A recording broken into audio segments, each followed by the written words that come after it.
examples of the alternative options that Witkoff references in his statement? At this point, I have nothing to preview. Yes. Thank you. Just following up on that, what about the response from Hamas specifically made the administration feel that they were not acting in good faith? Well, look, these are sensitive diplomatic conversations. We'll see in the days ahead as we proceed here. Ultimately, the Special Envoy's statement speaks for itself, but I think the broader context here is also important. The fact that we have seen Hamas first break that ceasefire that existed on October 7th, then break another ceasefire, and then here, as the Special Envoy makes clear, not acting in a way in order to achieve a ceasefire again. So to reiterate, the question has never been our commitment to a ceasefire. It has been Hamas's. They have shown that again and again and again, and have just shown it once again. And this decision comes as dozens of people have starved to death in Gaza in the last few weeks as a wave of hunger is hitting young kids.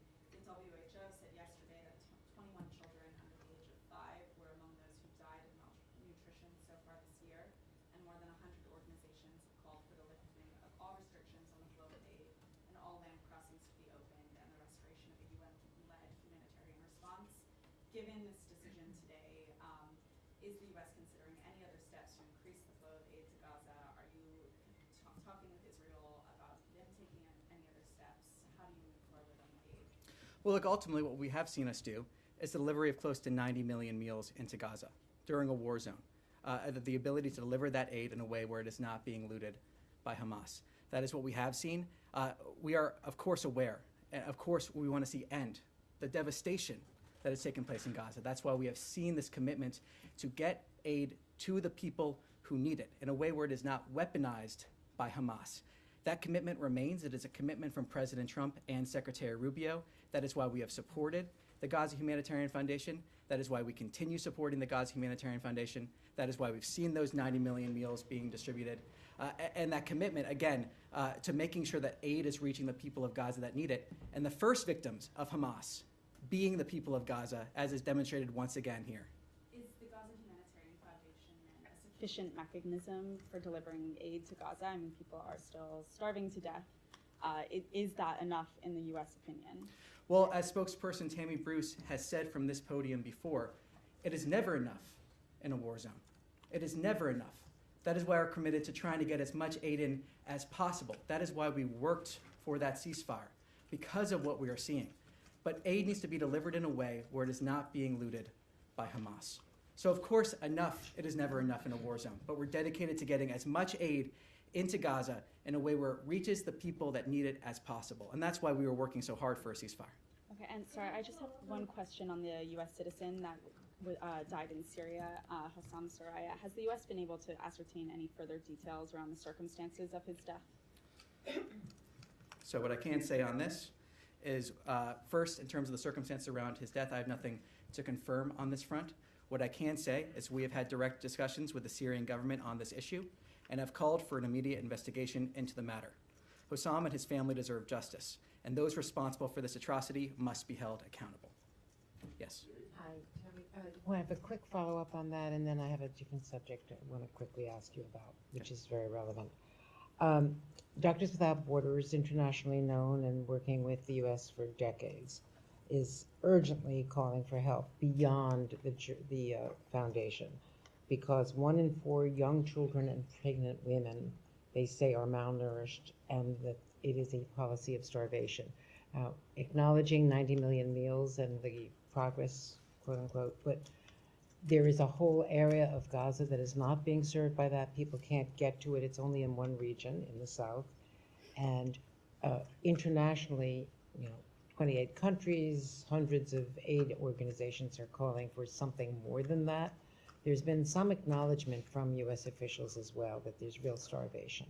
So is there any, now that the talks have collapsed and so that there's no immediate ceasefire that might relieve the pressure, is there any alternative that the State Department would begin looking at? And then I have just one other follow-up. Well, a couple points. First, it is progress to see 90 million meals. That is, yes, and that is progress, and I think it is worth applauding, especially given the circumstances under which those meals were able to be delivered. I think another important context of this is that the first victims of Hamas are the people of Gaza. Of course, they're not the only victims. Well, that's what we're talking about. Yes, on October 7th. The atrocities that we saw there, many victims of Hamas. We remain dedicated to getting aid into Gaza to the people that actually need it, and we've called from this podium other entities to step up and working through this mechanism in order to deliver aid to the people of Gaza without it being subject to looting by Hamas. Well, they're volunteering, but they can't get past the border. That's the problem. We're calling for conversations with the Gaza Humanitarian Foundation, with under entities, through this mechanism. We've seen the food It's being also delivered. fuel for the hospitals where the incubators are now taking multiple children. We are incredibly aware of the humanitarian catastrophe that is happening there. That is the dedication you have seen from the President, the dedication you've seen from Secretary Rubio. Every single day, we have conversations here at the State Department. Every single briefing, we have conversations here about getting aid into Gaza. It is a dedication of this administration. That's why we've seen the 90 million meals, the support of that effort from this administration. So, of course, we want to see as much aid getting into Gaza as possible in a way that is not being looted by Hamas. And this mechanism, the Gaza Humanitarian Foundation, has been a way to do that. So we're calling for additional support of that foundation to deliver that aid. Okay, let me ask you this other question though, because there is a lot of reporting, New York Times and elsewhere, about planned cuts in PEPFAR going forward. Now, just last week, Republicans led the way on the Hill in carving out the clawback that was proposed in PEPFAR and in continuing the program and expanding it beyond some of the contracts that were frozen under DOGE. Can you give us an update, a status update on where the State Department's thinking is on PEPFAR going forward?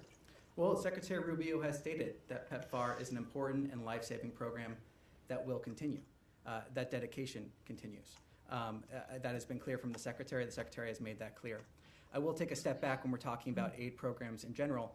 Part of the new vision of this administration when it comes to aid is looking at recipients of aid, or at least the communities, as allies and partners, not those that are dependent on this aid. And in the long term, working towards a scenario where we have the same needs being provided by local partners or other entities is part of that long-term effort when we're talking about aid in general. So PEPFAR, though, now is an important and life-saving program that will continue. Secretary Rubio has made that clear. And just to quickly follow up, some countries have moved towards taking ownership, South Africa, for instance, countries that are capable, but in conflict zones like Haiti, like Sudan, like Southern Sudan, like Somalia, and several other countries involved, is there a plan to continue it until countries can stand on their own 2 feet? Well, look, what I can say now is that PEPFAR, as I just said, that important and life-saving program that will continue. That's what our policy currently is here. Again, talking about that longer term, when we're talking about aid in general, is when we're talking about those local institutions being able to fulfill a lot of those needs, looking at people as trade and allies, not as those that are dependent on aid. That's a broader aid vision that is from this administration, but when it comes to PEPFAR, as I said, that it will continue. Yes. Thanks, Tommy. The United Nations Security Council yesterday, the US was isolated in its position when it comes to the humanitarian situation in Gaza, support for the GHF. We've had the UK Prime Minister in the last hour saying the situation in Gaza is unspeakable and indefensible. We've had more than 100 humanitarian aid agencies saying that this system is creating the conditions of starvation. You have desperate Israeli hostage families who have been for weeks pleading with the Prime Minister of their country to do this deal. The US is the only power that has the leverage and the pressure to try and make that happen from the Israeli side. There is clearly a gap between Israel and Hamas. It's been there for a long time. And there are Israeli families who will say that this is quibbling over a few meters of territory in Gaza. This is quibbling over the number of Palestinian prisoners to be released. And the US could put the pressure on to move these two sides closer together. And can you help us understand why at this moment, when you see the conditions on the ground in Gaza, with now mass starvation, the US is deciding this is the moment to walk away from these talks? This is not a question of what the United States is doing. It's a question of what Hamas has done. This is a response to what Hamas has done continually. Actually the position of many of the Israeli hostage families.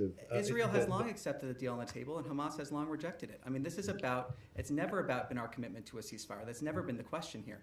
We have engaged in good faith to try to achieve a ceasefire. The question has always been with Hamas. That is where the question has been. That is where it remains. And the response we just saw from Special Envoy Witkoff is reflective of that. The question is with Hamas, not with the United States. Just in terms, the statement says you'll now consider alternative options. I mean, to bring the hostages home, what possible alternative options can there be? Israel has tried rescues, Gaza is reduced to rubble, the population is starving. So, I mean, if you could help us understand what that statement could possibly be referring to. I'm not going to speculate more on terms of what his statement stands for itself at this time.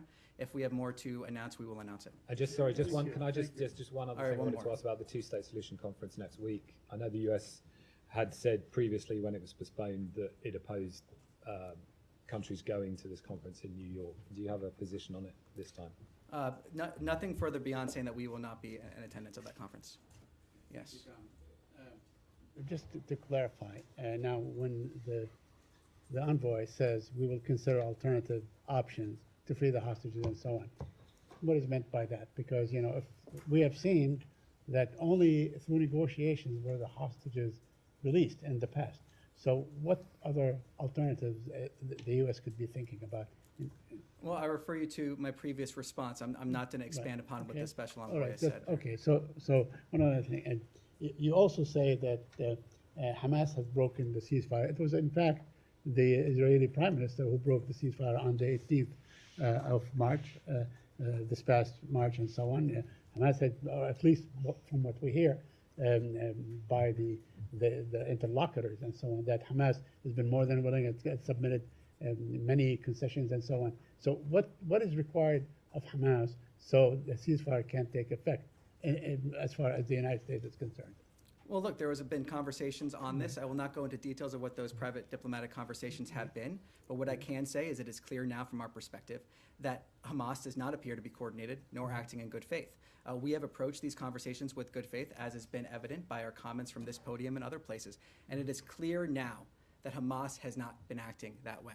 And lastly, yes. just lastly, according to news reports and so on, the sticking point was actually the actual entry of aid to Gaza. They apparently did not agree on that. Is that really what broke finally, what forced the United States team to pull out, or because they want to maintain this GHF method of allowing aid into Gaza? Look, what I can say is what spokesperson Bruce spoke to just on Tuesday, that discussions of the humanitarian situation in Gaza were part of this, and our effort was to try to get those humanitarian corridors in there. That has been a clear effort by this administration, as spokesperson Bruce described.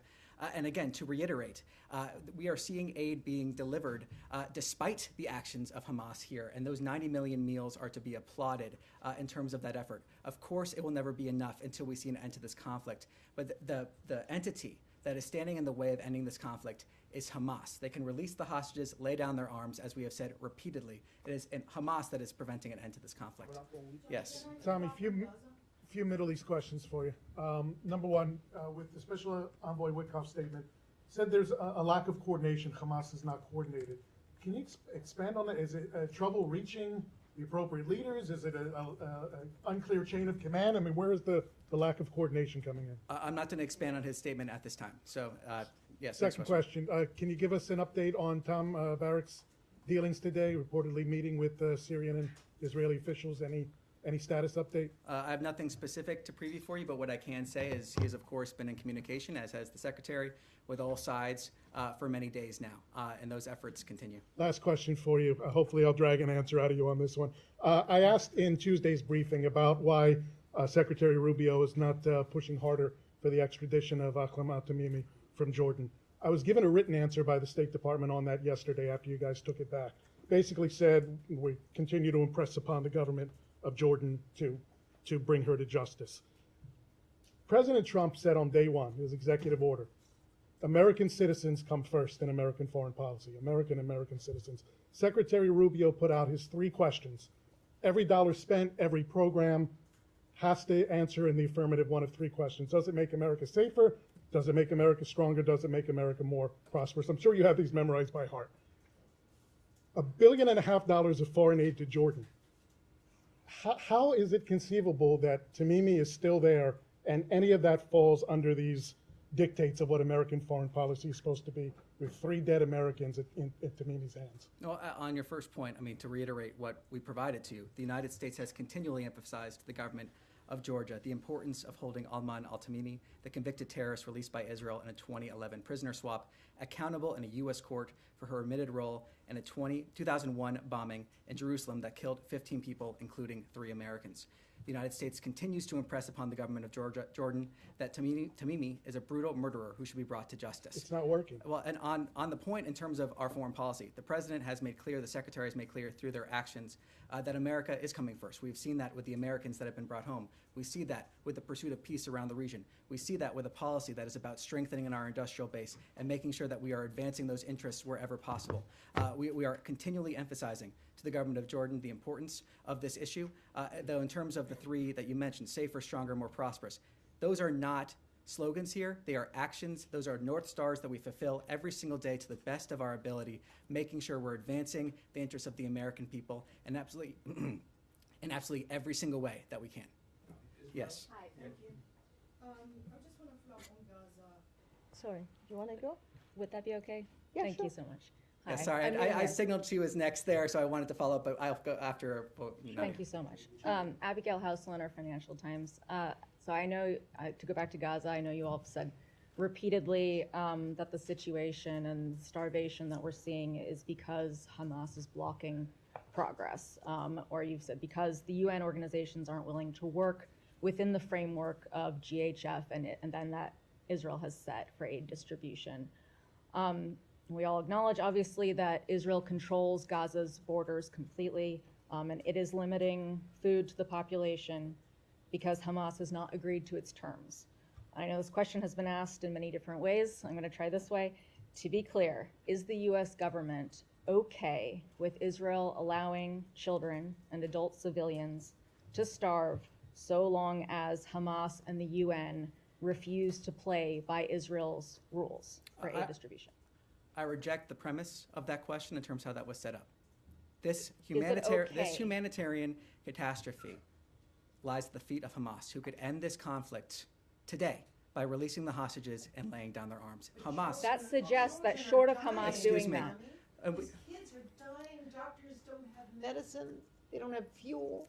This is something that we have dedicated. The president and the secretary have been dedicated to getting as much aid as we can no, thanks. into Gaza in a way where it is not being looted by Hamas.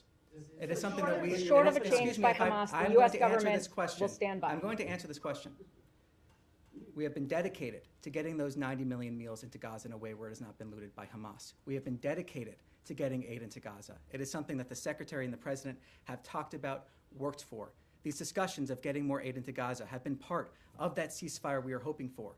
But again, the blame of this lies at the feet of Hamas, and that is not that is the fact of the matter. Short of Hamas doing something, changing its behavior, the U.S. government will allow the situation to proceed as is. The U.S. government is supporting an effort to get 90 million meals into Gaza. The U.S. government is supporting an effort to get as much aid as possible to the people that need it without it being looted by Hamas. That is the actions of the U.S. government in terms of supporting that effort, and we call on others to support that effort to get as much aid as we possibly can.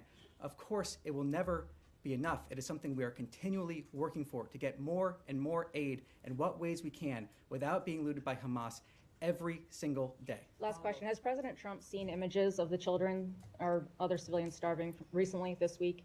What I Has he can been shown speak these to is images? President Trump's comments before that he has said publicly about wanting to get aid into Gaza. Yes. Thank you. The criticism against the Gaza Humanitarian Foundation is basically is controlled by Israel. It's designed by Israel, is controlled by Israel, and therefore is weaponizing the food against the Palestinians. Where before the creation of the GHF, it was 400 points where people can access the food.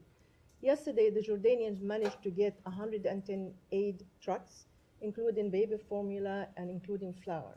They work with WFP and they work with the World Central Kitchen. So there's an alternative to the GHF. Why can't the US allow other countries to use this kind of method, especially in northern Gaza? Because the 4 points where the GHF is concentrated is in the south. So people from the north cannot come to the south. So why can you encourage this Well, method? I flat out reject your characterization of Israel weaponizing aid. The only entity that has been weaponizing aid has been Hamas. through the looting of Can you aid, the agree weaponization both? of this Can you say population.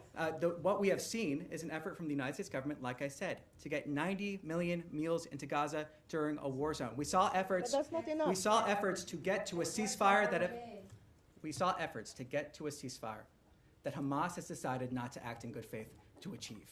That is the reality here, and we're continuing to try to get aid into a war zone that exists only because of Hamas.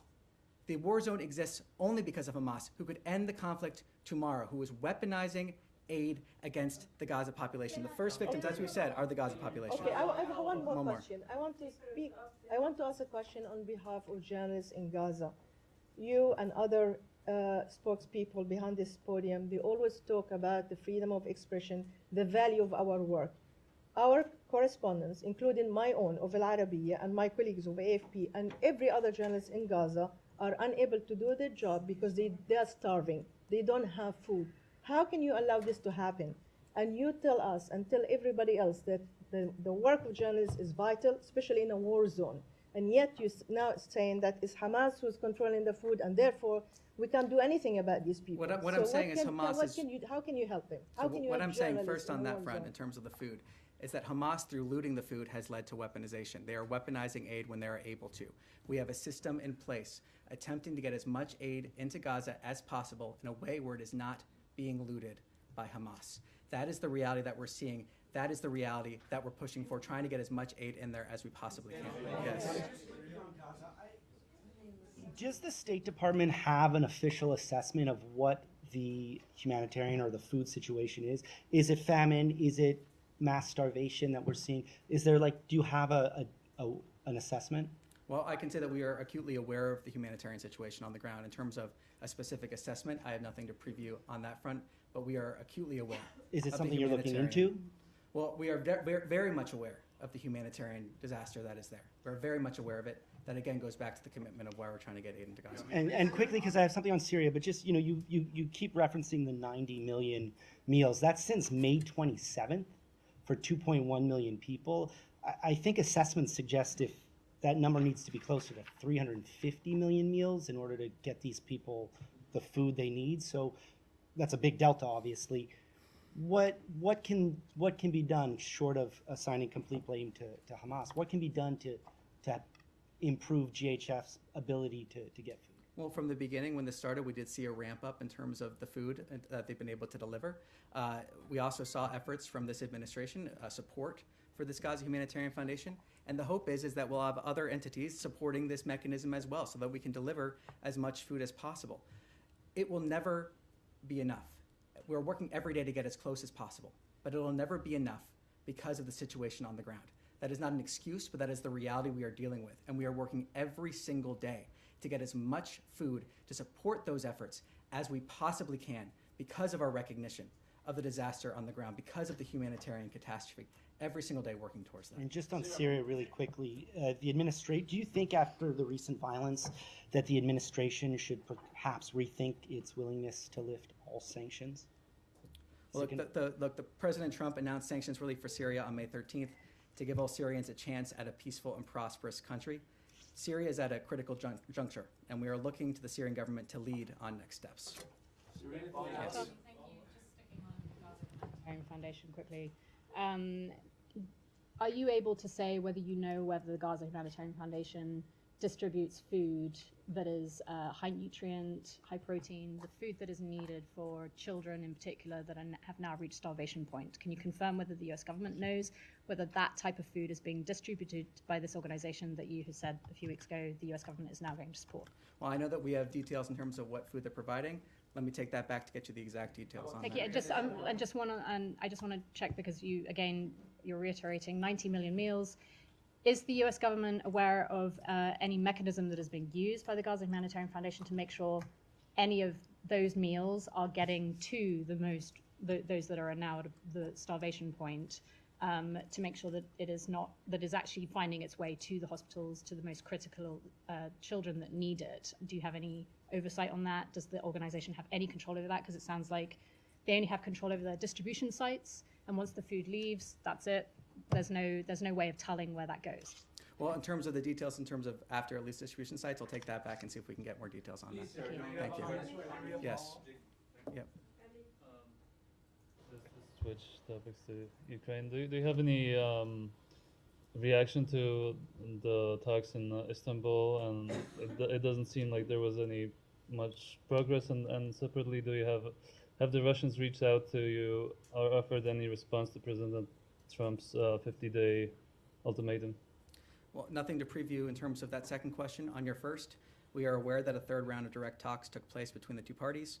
We support continued calls for a full unconditional ceasefire, Ukraine's continued calls for a full unconditional ceasefire, including the complete halt of all strikes on civilian and critical infrastructure. And we welcome the news that Russia and Ukraine agreed on a further exchange of prisoners, particularly the severely ill and wounded. So do you see it as progress, these talks? Well, what I can say is we continue to encourage direct talks between Russia and Ukraine in pursuit of a comprehensive ceasefire and eventually a negotiated peace settlement. Yes. I mean, just to follow up on that, the fact that there was no ceasefire on the table and it also was overshadowed by Russian attacks, was it a missed opportunity in your opinion? Well, look, the president has been clear many times about how he views certain actions by Russia, especially over recent weeks. He has been very clear on that, very transparent on that. He's also been clear that we want to see the parties continue those direct talks to reach that ceasefire, that comprehensive ceasefire, and eventually that negotiated peace settlement. Beyond that, I have nothing further to add. Thanks, Tommy. I also want to get your reaction to the latest reports about China supplying Russia with drone engines under different names. What kind of reaction does it invite from you guys? Well, let me take your question back and see if we can get more details there. But in the meantime, refer you to some similar comments from this podium. If one more topic, I asked you a couple of days ago about Azerbaijan and Armenia. The president said that he achieved some magic. Can you please unpack for us? Well, at this point, I have nothing to preview. We'll see if we're able, when we have something to announce, we'll announce it. Thank you. That's all for today. Thank you very much.